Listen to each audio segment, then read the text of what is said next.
So today, my name is Jackie Werner. I am a librarian at the Philadelphia College of Osteopathic Medicine. And today I'm going to be going over an overview of open access. By the end of this session today, you should be able to define open access, identify different types of open access, and learn how to find open access resources. So the first question is, what is open access? The general definition is it's scholarly research that is digital, free to access, and free to use with minimal restrictions. What that means for you is there is no paywall. And I'm sure all of you have seen a screen that looks like this. What open access means for you is that there is no paywall. And I'm sure all of you have seen a page that looks like this. This is just a non-open access article, and all of these prices, $24 to view a single article, $33 for a single issue, these are all for only 24 hours. So if you're looking for articles from many different journals, it can get extremely expensive. Open access journals and articles will not have this paywall. Anyone can freely access them. Another feature of open access, most but not all of them are licensed under Creative Commons licenses. And these licenses go on top of the copyright. So putting on a Creative Commons license still means that you have copyright on the work. You still have legal recourse if somebody steals it and passes it off as their own work. But Creative Commons also gives rules that people can use if they want to share the work. For instance, this is the least restrictive Creative Commons license on display here, CC BY. And this just means that you can use the work however you want, but you do need to include attribution, aka include who wrote it. And the 6 other licenses include different options like such as you can only use it for non-commercial purposes. You can't make any derivative works from it. But all of them are going to include attribution or credit to the creator. Some works that are open access do not have a Creative Commons license. Some are just available only on a journal website for free, but they can't be used by anyone else. And government works are going to be public domain, which means that they do not have there are no copyright on them. Anyone could use them absolutely however they want. So, why would you want to publish your work open access? There are 3 major reasons that I'll be going over. The first is increased access. The second, increased exposure. And the third, increased rights. So, increased access. That's pretty obvious from the name, but open access, putting your work out there for free, is going to give a lot more people availability to your work. This is a screenshot from this morning from our PCOM Digital Commons. And these are 472 downloads in the past day. And just a map of like the first 28 downloads. You can see where they've been accessed from. And it is not just Philadelphia or Pennsylvania. These papers were accessed from all over the world. People who don't have access to an institution. You yourself might have run into this. For instance, if you were after graduation or between jobs at academic institutions, you would still be able to access this and not have to deal with having to subscribe to a million different journals to be able to get a full picture of the scholarly research. Next off is increased exposure. There are many different papers on whether there is an open access citation advantage. This particular one I'll be linking in the chat later on. And most of these, I'd say about 3/4 of these studies are going to be showing that when you publish a paper open access, you're going to get more citations, which just generally makes a lot of sense, because the more people that can access this paper without having to pay fees, or that their library has the money to subscribe to this journal, the more options you'll have for people to see it. And even those studies that don't find a citation advantage, well, none of them say that it hurts to publish it open access. The last reason that you might want to publish open access are increased rights. So this is a screenshot from Sherpa Romeo, which is a website that says what rights authors have to their work. So when you publish a paper, if you haven't been involved in academic publishing, you might think that you will have the right to to what you've written. However, in many journals, when you publish in them, you sign away your rights. The publisher owns the copyright to what you've written, not you. And that means that if, say, you want to put your work up on your website, there are a lot of rules to when you could do that. You might run into embargoes, or you might not be allowed to do that at all. And open access, since they are generally under Creative Commons and generally give the author the copyright, that means that you could do whatever you want with what you've actually written. Okay, so you're interested in publishing open access. How do you actually do this? There are two main paths of open access. And these are published in a specifically open access journal. And this is called Gold Open Access, because that is going to be open from the beginning. It'll be open everywhere. There's also a type of Gold Open Access called a hybrid journal. You might have seen this in many different journals. Elsevier, different publishers will allow, there's an open access option. So not their entire journal is not open access, but they will publish open access articles. Your other option is green open access, which is taking a work that was not published open access and making some version of it open access. And let's start with that one. So a lot more journals than you would expect. I'd say like a good 80% of them at least. You're allowed to make some version of your work available open access.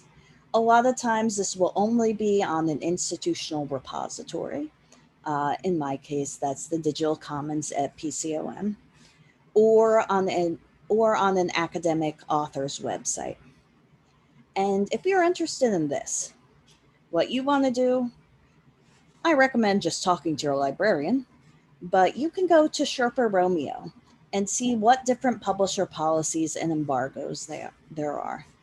The most common version is that you can publish the accepted manuscript, not the formatted version. This is called a postprint, and that's going to be the same text as the final published version. It's just not going to be all pretty and formatted for publication. You must put it under a certain Creative Commons license, and you must link to the published version on the journal website. And you can also publish many times you can also publish preprints as open access. Preprints are your work pre-peer review. And this has a whole different set of options and possibilities as opposed to publishing your postprint, or almost the same as the finished work. And there's also journals that will count a preprint as prior publication, uh, and many journals will not. If you're interested, check out Sherpa Romeo.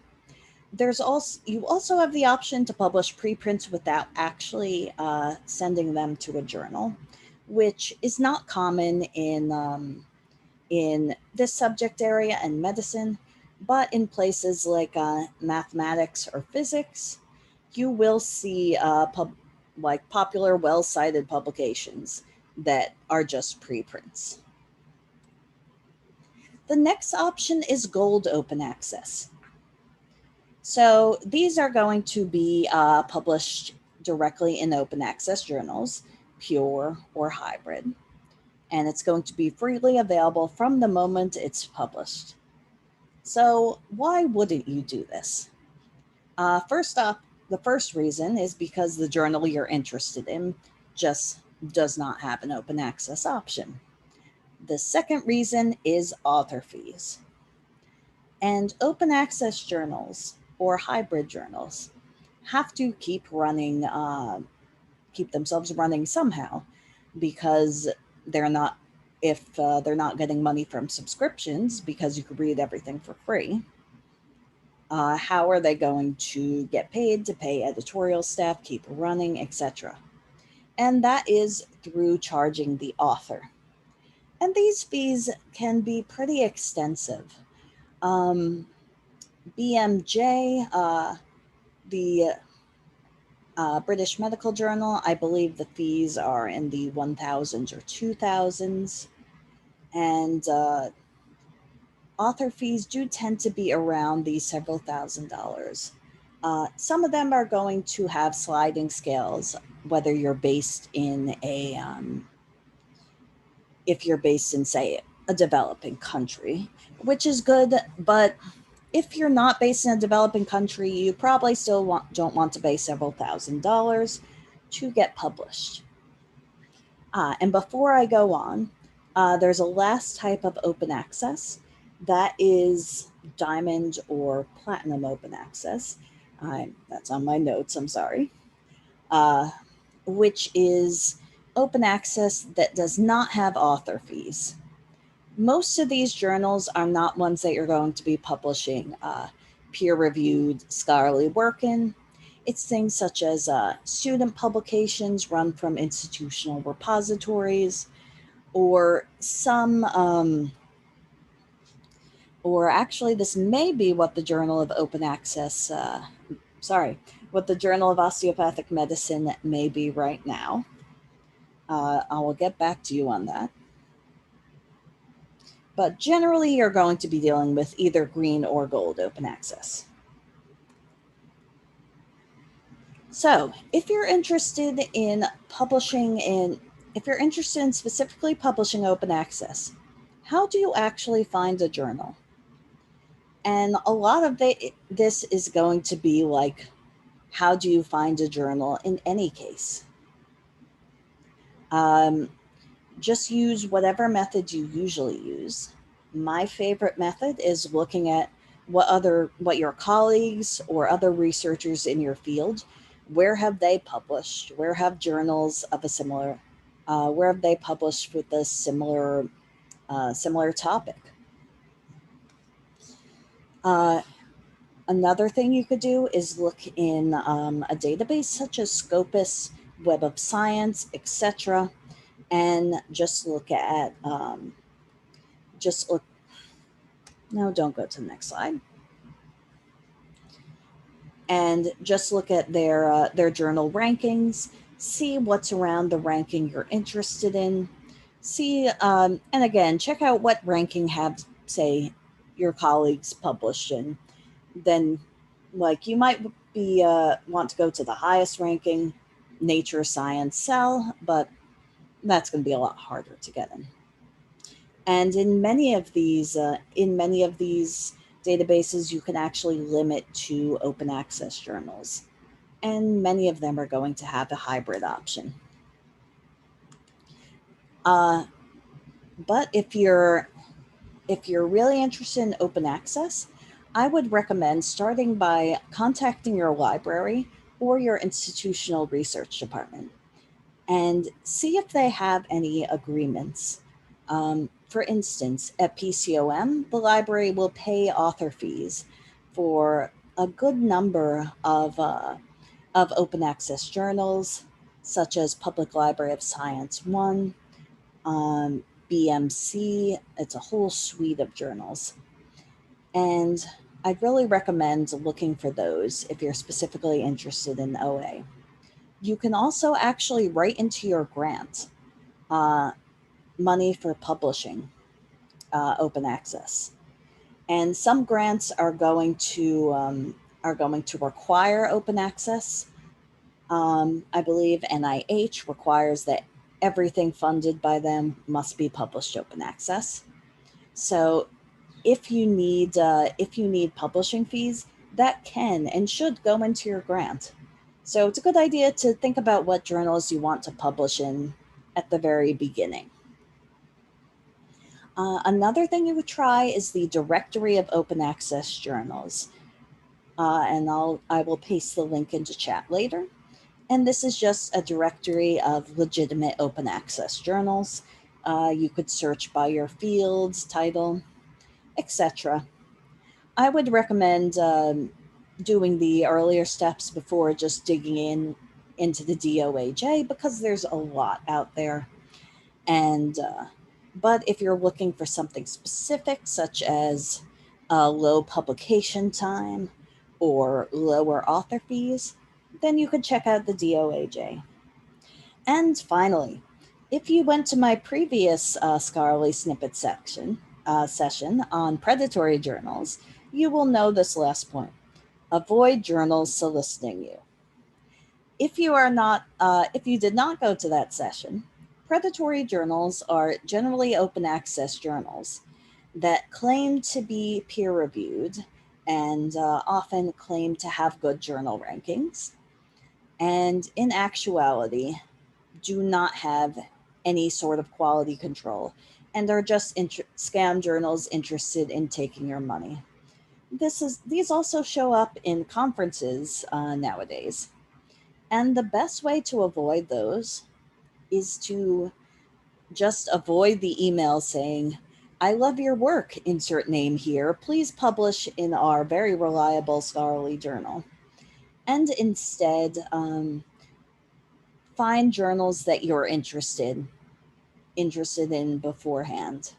You'll know open access journals are not, as a whole, less reliable or less scholarly than paid journals. It's just that open access journals, the lack of fees, the lack of printing, allows scammers to get in easily. But if you stick to the ones that you know are good, stick to the ones in these lists, then you'll be able to find the good OA journals and make your work available to everyone. All right. So, first, let me check the time because among the many technical issues we've had today, my clock is not showing. Jackie, we have a question in the chat from Yes, Dr. I will Fuller. go to that. Okay. There is the presenter's view. Thank you. I could not see the chat. Is there a perception of greater or lesser legitimacy with gold versus green OA?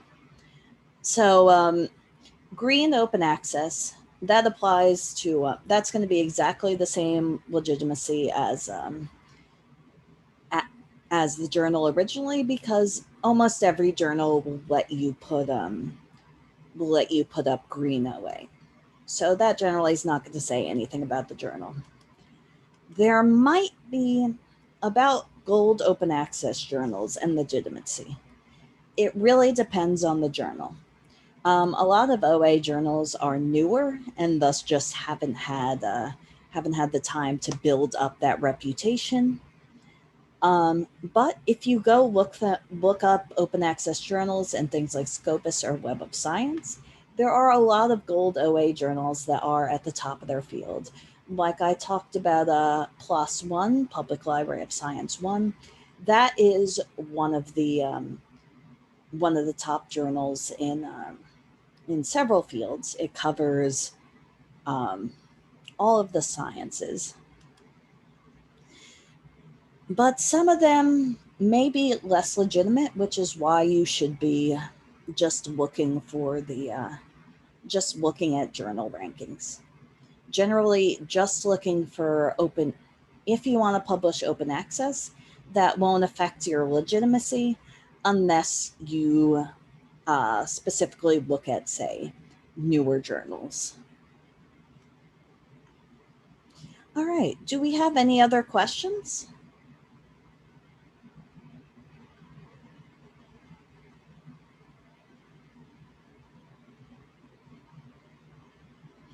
Okay. So, thank you very much for posting these. And our next session is should be of interest to anyone that's come to this one because it talks about finding reusable images. And a lot of reusable images online are going to be under Creative Commons licenses, which means that you could search specifically for images that are free to use, that are for non-commercial or commercial use, etc. And the next session is also going to be going into using library databases to find image resources for things like PowerPoints, presentations, papers, etc. So I highly recommend that. Note that the time listed on the slide is CST, so make sure to check what time it is in your zone.